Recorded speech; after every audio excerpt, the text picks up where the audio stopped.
साथ मैं हूं रीनू। सबसे पहले बात करेंगे भोपाल से अहम खबर की। एमपी कांग्रेस ने जारी किया आरोप पत्र, जहां बीजेपी के खिलाफ कांग्रेस का ब्लैक पेपर आउट।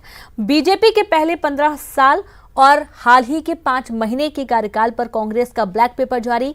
कांग्रेस ने ब्लैक पेपर में कई सारे आरोप लगाए हैं। जनता के आरोप, सरकार पर कृषि बजट में कटौती करने के आरोप लगाए गए हैं और साथ ही कोरोना आपदा को अवसर में बदलने का भी आरोप लगाया गया है।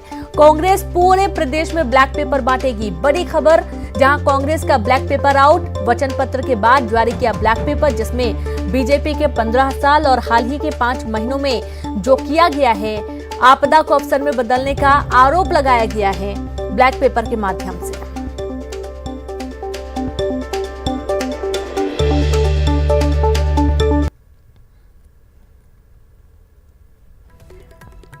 तो भोपाल से बड़ी खबर है, जहां ये आप जो फोटो देख पा रहे हैं, ये कांग्रेस का ब्लैक पेपर है, जिसे आरोप पत्र जारी किया गया है। बीजेपी के खिलाफ कांग्रेस का ब्लैक पेपर आउट हुआ है। बीजेपी के पहले 15 साल और हाल ही के 5 महीने के कार्यकाल पर कांग्रेस ने ब्लैक पेपर जारी किया।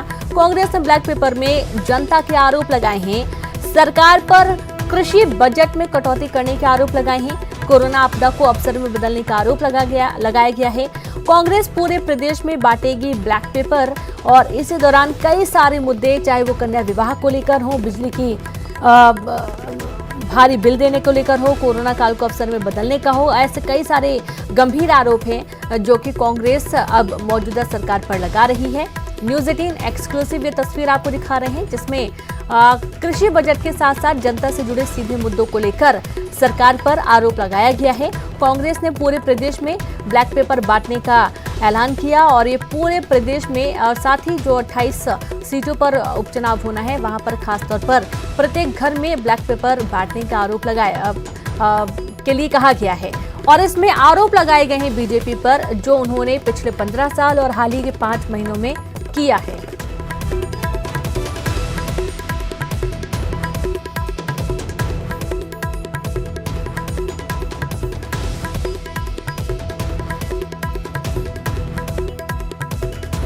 कांग्रेस क्या इसका पीछे मकसद है? जी नमस्कार। देखिए, 15 साल शिवराज सिंह जी की सरकार रही। उन 15 सालों का जो कार्यकाल रहा और उन कार्यकाल में जो असफलता रही, किसानों के साथ धोखा किया, बेरोजगारों के साथ धोखा किया, महिलाओं पर अत्याचार बढ़े, SC ST पर अत्याचार बढ़े और रेत माफिया बढ़ा, भू माफिया बढ़ा, मिलावट माफिया बढ़ा, मिलावटखोरी बढ़ी। ये सारी की सारी घटनाएं लगातार बढ़ती रहीं। अगर हम जाएं, मैं लगातार पिछले 15 साल में उनके साथ विधानसभा में था, हम जाएं, प्रतिदिन 7 किसान आत्महत्या करने के लिए मजबूर थे। प्रतिदिन 14 बलात्कार महिलाओं के साथ मध्य प्रदेश में हो रहे थे। अब और बढ़कर और संख्या और बढ़ गई है। प्रतिदिन 3 सामूहिक बलात्कार मध्य प्रदेश में नाबालिग लड़कियों के साथ। लेकिन सर, बीजेपी तो कह रही है कि जो 15 महीने की सरकार थी, वो भी उसमें भी सरकार ने कोई काम ही नहीं किया, कर्ज माफी किसानों की नहीं, अत्याचार, अब कानून अपराध तेजी के साथ बढ़ा। देखिए, उस समय जो 15 महीने की कांग्रेस की सरकार रही, मध्य प्रदेश की विधानसभा में कृषि मंत्री ने स्वीकार किया है कि किसानों का कर्जा माफ़ हुआ। 27 लाख किसानों का कर्जा प्रथम किस्त, द्वितीय किस्त का माफ़ कर दिया गया। तृतीय किस्त के किसानों का कर्जा माफ़ करने की बारी आई, तब तक इन्होंने लोकतंत्र की हत्या करके, हॉर्स ट्रेडिंग करके, विधायकों को खरीद करके, मंत्रियों को खरीद करके सरकार गिराने का काम। ये ब्लैक पेपर आप लोग जारी कर रहे हैं, तो क्या ये जनता के बीच असरदार होगा? बिल्कुल असरदार होगा। सबसे बड़ा असरदार तो ये बात है कि जनता के खातों में जो कृषि ऋण माफ़ी का पैसा गया है, 2 किस्तों में हो गई, 1 किस्त बची थी। नंबर 1। नंबर 2, बिजली के बिल का 100 रुपये, 100 यूनिट 100 रुपये बिजली का बिल किसानों का, लोगों का जाता था, वो आज 3-3 हज़ार से लेकर के 20-20 हज़ार तक का बिल। तो खेत, किसान और बेरोजगारी से जुड़े तमाम मुद्दों के साथ ही 15 साल के बीजेपी की सरकार के कार्यकाल को लेकर अब कांग्रेस जनता के बीच जाने की तैयारी में, ताकि उपचुनाव से पहले इन मुद्दों को भी पेश कराया जा सके। कैमरामैन दीपक के साथ अनुराग श्रीवास्तव, न्यूज़।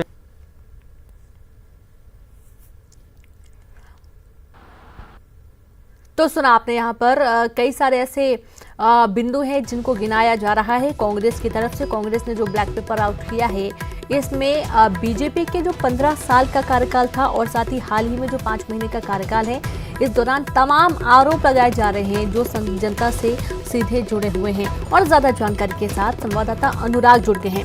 अनुराग, वैसे तो कई सारे आरोप लगातार कांग्रेस लगाती आ रही है बीजेपी पर, लेकिन ये जो आरोप पत्र जारी किया गया है इसमें कौन कौन से वो प्रमुख बिंदु हैं जो सीधे तौर पर जनता से ताल्लुकात रखते हैं? अनुराग,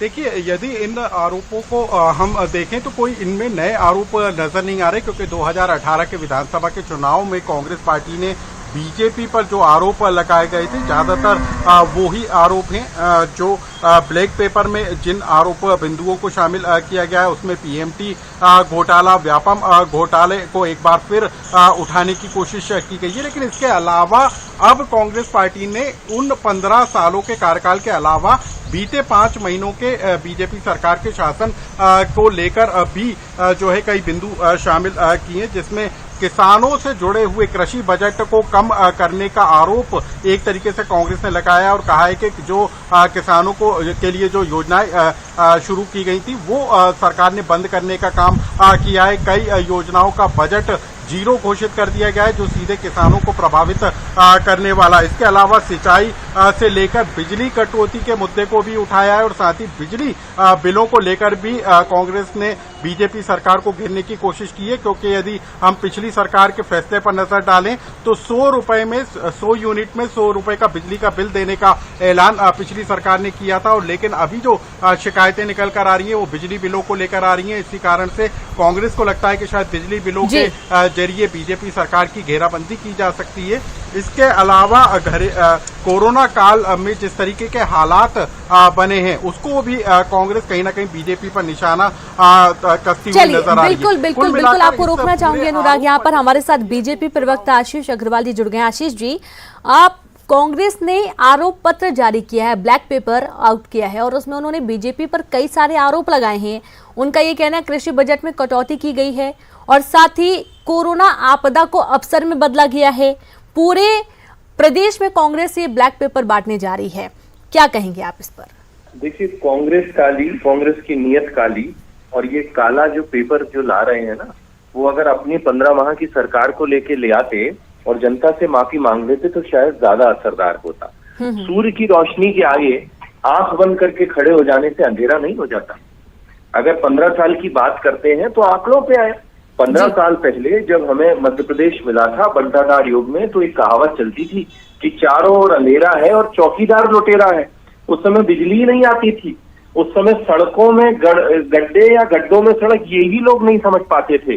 और जब हमने 2018 में अपना चुनाव लड़ा था तो हमने आंकड़ों सहित अपना काम बताया था।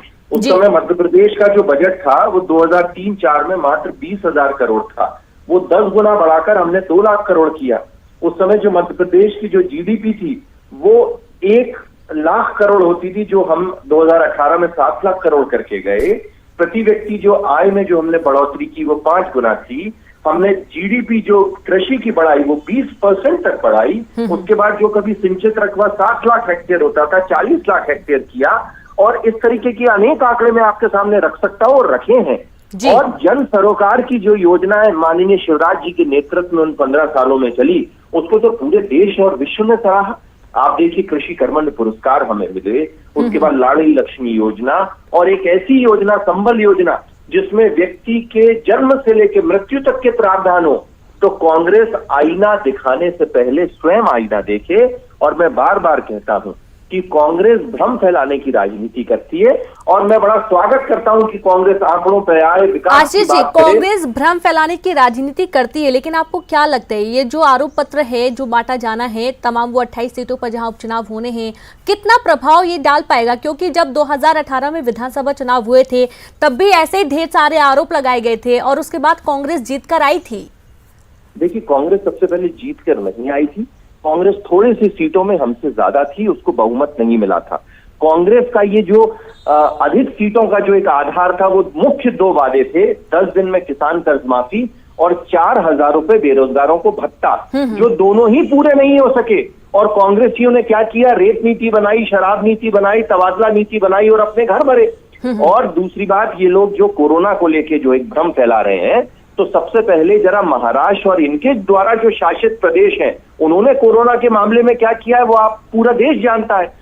देश के 50% कोरोना संक्रमण के मामले और मौत कांग्रेस द्वारा शासित राज्यों से आती है, जबकि मात्र 20% आबादी पर ये लोग शासित। हालांकि कोरोना तो महामारी ही पूरे विश्व में है, कोई भारत या मध्य प्रदेश या महाराष्ट्र बस में नहीं है। भूपेंद्र गुप्ता जी जुड़ गए हैं, कांग्रेस प्रवक्ता हैं आप। भूपेंद्र जी, ये जो आरोप पत्र जारी किया गया है, यदि आपने आशीष जी की बातें सारी सुनी है, ये जो आरोप आप लगा रहे हैं, इनके ऊपर उन्होंने कई सारे अपने जो वादे किए गए थे उनको पूरा होना भी बताया है, और उनका ये कहना है कि कांग्रेस भ्रम फैला रही है। अब भ्रम फैला रही है तो विधानसभा के अंदर इनके मंत्री जो है सच क्यों बोल रहे हैं? बोलेंगे, हमारा झूठ बोलने का धर्म है। ये फर्जी लोग जो है, जब कोई आदमी चोरी करते हुए पकड़ा जाता है तो वो ये ऐसी बातें करता है। मध्य प्रदेश में आग लगी है, ये कह रहे महाराष्ट्र में क्या हो रहा है, लंदन में क्या हो रहा है, अमेरिका में क्या हो रहा है। इनको शर्म नहीं आती?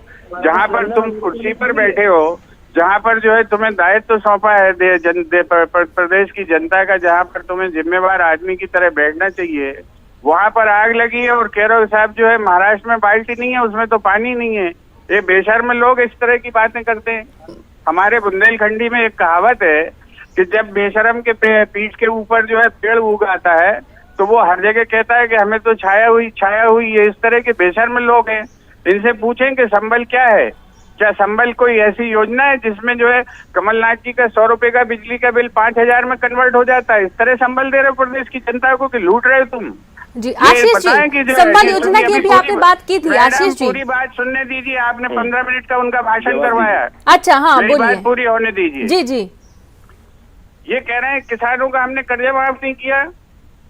किसानों के कर्जे माफी की बात इनने खुद विधानसभा में स्वीकार करी। ये बोले कि इनका मंत्री झूठा है, झूठ बोलता है विधानसभा में दस्तखत करने के बाद। इनसे ये बयान दिलवाइएगा। यहाँ पर ये जो फर्जी बैठ जाते हैं लोग, जो रट के आते हैं, ये नागपुर की यूनिवर्सिटी से झूठा, ये बात इनको इनसे कहलवाइए। सुनिए, आप चुप रहिए। आप सबसे पहले भाषा की मर्यादा कहलवाइए। भाषा की मर्यादा है, ये भाषा की मर्यादा है हमारी। भूपेंद्र जी प्लीज, राहुल गांधी की क्लास से पढ़े लिखे लोग हो तुम लोग, कहलवाइए कि शर्म आनी चाहिए। आप इतने वरिष्ठ के अंदर भूपेंद्र जी प्लीज, आप बोलिए कि तुम्हारा मंत्री झूठा है। शर्म आनी चाहिए भूपेंद्र जी, आप इतने वरिष्ठ देखिए, सम्मान करता हूं। तुम बोलो कि विधानसभा के अंदर भी तुम झूठ बोलते हो, ये बोलिए। दर्जे की भूपेंद्र जी आप अपनी बात रखें, आप अपनी बात रखें, लेकिन प्लीज आप संयम के साथ अपनी बात रखें ताकि बातें समझ में भी आए। 100 रुपए का बिजली का बिल संबल में 5,000 में कन्वर्ट हो गया। ये संबल दे रहे हो जनता को कि लूट रहे हो? सरकार खुद कह रही कि हमारा सॉफ्टवेयर इतना गंदा है कि इसमें 80% बिजली के बिल उल्टे आ गए। देखिए, कोई तथ्यात्मक बात नहीं है भूपेंद्र गुप्ता जी की बात में जवाब। अरे साहब, आपकी तथ्यात्मक, आप लोग झूठ बोलने में मास्टर हो चुके हो। उन्होंने जो बातें कही आपने जवाब दिया भूपेंद्र जी, लेकिन अब आप भी तो जवाब सुनिए। 5 महीने में 25 घोटाले किए, इसकी सूची हम देंगे। संबल योजना को लेकर अभी आशीष जी बात कर रहे थे, आप सुनिए तो वो क्या बोल रहे हैं संबल योजना को लेकर। बैग में से आटा आपने 4 किलो चुराया, काम में आप लगे थे। संबल योजना को लेकर सुनिए तो क्या बोल रहे हैं आशीष जी। जी आशीष जी, आप अपनी बात रखें। संबल योजना को लेकर आप भी बात कह रहे थे कि सबसे महती योजना है, और उस पर ही भूपेंद्र जी ने निशाना साधा है सीधे तौर पर। देखिए, सबसे पहले तो जब कांग्रेसियों के पास तथ्य नहीं होते, तर्क नहीं होते, तो निचले स्तर की भाषा पे उतर आते हैं, जैसे पान की दुकान पर एक बहस कर रहे हैं। मैंने बड़े संयमित शब्दों में आंकड़ों के सहित अपनी बात रखी। मैं कहना चाहता हूं कि अगर किसी भी परीक्षार्थी का परफॉर्मेंस अगर आप आंकना चाहते हैं तो उसके अंकों पे जाएंगे ना, या अपनी बातों के जमा खर्च से उसको साबित करेंगे। मैं कांग्रेसियों को आमंत्रित करता हूं कि वे आए, 2003 के आंकड़ों से 2018 के आंकड़ों को मिलाएं। मैं कांग्रेसियों को आमंत्रित करता हूं कि वो 15 माह चली उनकी कमलनाथ सरकार और 5 माह चली शिवराज सिंह जी की सरकार में कितने पैसे जनता के खातों में पहुंचे, इसका वो एक आकलन करें। 5 माह में 40,500 करोड़ रुपए विभिन्न योजनाओं के माध्यम से शिवराज सिंह जी के नेतृत्व में जनता के खातों में पहुंच गए हैं। और कमलनाथ जब सरकार संभालते थे तो कहते थे खजाना खाली है। तो ये नाकारा सरकार थी और नाकारा विपक्ष है। और जब तर्क नहीं होते तो अपनी भाषा का संयम खो जाते हैं, जो निंदनीय है। कांग्रेसी आए, आंकड़ों पे तथ्य सहित बात करें, बाद बाकी सूरज जी। को दिया दिखाने समान जो ये प्रयास कर रहे हैं वो असफल साबित होगा। भूपेंद्र जी, सुना आपने ये बात? भूपेंद्र जी, आपने बात सुनी? क्या आप हैं लाइन पर? तो शायद भूपेंद्र जी ने गुस्से में आकर फोन काट दिया। आशीष जी, आप जैसे कि आप बात कर रहे हैं, तमाम जो योजनाएं आप बता रहे हैं उसमें से आपने ये भी कहा कि सबसे महत्वपूर्ण योजनाएं बहुत सारी जो सीधे जनता से जुड़ी हुई हैं। हालांकि आरोप प्रत्यारोप तो आप भी लगा रहे हैं कांग्रेस के ऊपर। जो किसान कर्ज माफी की गई थी उस पर जो पेन ड्राइव कमलनाथ ने दिखाई थी उस पर यह कहना था कि हमने किसानों के पास जाकर देखा है, उनको कर्ज माफी नहीं हुई है। ये जो आरोप लगाया गया है, ये कहीं ना कहीं हमने भी देखा है कई सारे किसान हैं जिनका ये कहना है कि उनको अच्छी खासी जो कर्ज माफी थी उनको अच्छी रकम मिली है उसकी, लेकिन उसको सीधे तौर पर नकार देना और फिर सदन में खड़े होकर ये भी कहना कि कर्ज माफी हुई है, फिर ये कहना कि हम उसकी जांच करवाएंगे, ये बात समझ में नहीं आई। आशीष जी, देखिए, आपने कहावत सुनी होगी, चोरी और सीना जोरी, जी, है ना? तो कर्ज माफी के विषय पे कांग्रेसी वही करते नजर आते हैं। आप मुझे एक बात बताएं, मुझे आपको अगर 2000 रुपए देने हैं या मैंने आपको वादा किया और आपको बुला के मैं 1 रुपया दे दूं और उसके बाद कहूं कि मेरा तो हिसाब किताब चुकता हो गया, मैंने तो दे दिया, क्या आप मानेंगी? अरे मूल वादा क्या था? मूल वादा राहुल गांधी का ये था कि हमारी सरकार जैसे ही आएगी 2 लाख तक का किसानों का कर्ज 10 दिन में माफ कर देंगे, नहीं तो मुख्यमंत्री बदल देंगे। मुख्यमंत्री नहीं बदला, ये हम सबने देखा, बल्कि जनता ने ही बदल दिया, जनप्रतिनिधियों ने बदल दिया। उसके बाद 15 माह में बिल्कुल आप बने रहे। आशीष जी, हमारे साथ संवाददाता अनुराग भी जुड़े हुए हैं। अनुराग, जैसा कि आप बात कर रहे थे, अभी आपने सारी बातें भी सुनी हैं, कई सारे आरोप प्रत्यारोप तो लग ही रहे हैं, लेकिन बीजेपी अभी फिलहाल तो ये मानने के लिए तैयार नहीं है कि जो आरोप लगाए जा रहे हैं वो बिल्कुल सिरे से खारिज कर रही है, और साथ ही उनका ये कहना है कि उन्होंने बहुत अच्छा काम किया है। और अभी जब सवाल किया गया कि इन्हीं आरोपों के दम पर कमलनाथ वापस सीएम बने थे, वापस से सत्ता में आए थे प्रदेश में, तो उनका ये कहना था कि ये सिर्फ 2 थे, एक किसान कर्ज माफी एक मुद्दा था और एक अन्य मुद्दा था, ये आराम से सत्ता में आए थे, वो भी जोड़ तोड़ की सरकार बनाए थे। अनुराग, बिल्कुल, देखिए, सबसे बड़ी बात है कि जब भी चुनाव का मौका आता है तो राजनीतिक दलों के ऊपर ये जिम्मेदारी होती है कि वो जनता तक अपनी बात को पहुंचाए, और बीजेपी अपने 15 साल प्लस 5 महीने के कार्यकाल को लेकर जनता के बीच जा रही है। तो कांग्रेस वहीं पिछली बीजेपी सरकार और मौजूदा बीजेपी सरकार को कटघरे में खड़ा करने का काम कर रही है, और इसी को लेकर कांग्रेस पार्टी की तरफ से आरोप पत्र जारी किया गया है, जिसका जवाब भी बीजेपी जब जनता के बीच में जाएगी तो देने का काम करेगी कि आखिर 15 साल और 5 महीने में बीजेपी सरकार ने कौन कौन से बड़े फैसले करके जनता को फायदा पहुंचाने का काम किया है। तो कुल मिलाकर अब उपचुनाव में जनता को तय करना है कि कांग्रेस के आरोपों में कितना दम है, या फिर बीजेपी ने वाकई में कोई काम जनता के हित में लिए हैं, कोई फैसला। बिल्कुल, ये बात आप सच बोल रहे हैं कि अब जनता, जो उपचुनाव होगा इसका परिणाम ही जनता देगी और उसमें बताएगी कि जो आरोप लगाए जा रहे हैं कितने सही हैं या ये सिरे से खारिज जनता ही करेगी। बहुत शुक्रिया आपका आशीष जी हमसे जुड़ने के लिए। साथ ही अनुराग, आपका भी बहुत शुक्रिया तमाम जानकारी साझा करने के लिए, बने रहने के लिए। और